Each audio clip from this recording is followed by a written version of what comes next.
There's a distinct bias and prejudice that is widespread against motorcycle riders.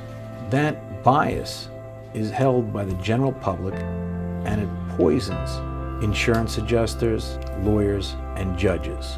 People think oftentimes that if a rider gets into an accident and is injured, it was something he or she signed up for, that was something that they should have expected when they bought the motorcycle. That's a prejudice, but it's not the law. The law is that the motorcyclist has the same rights to the road as any other legal vehicle on the roadway. And in order for a motorcyclist to get full compensation, their lawyer should not just be able to say that, but should believe that. They shouldn't be talking to their client about the client's injuries that they sustained on the motorcycle, and in the back of the lawyer's mind, they're thinking, that guy was crazy to get on a bike in the first place. I ride. I was involved in a serious motorcycle accident.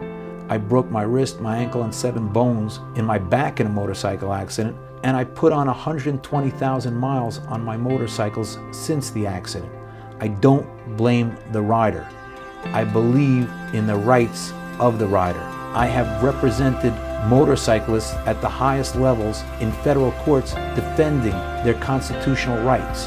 I am a proud rider. I'm a motorcycle rights advocate, and I will not let my clients suffer because of that bias.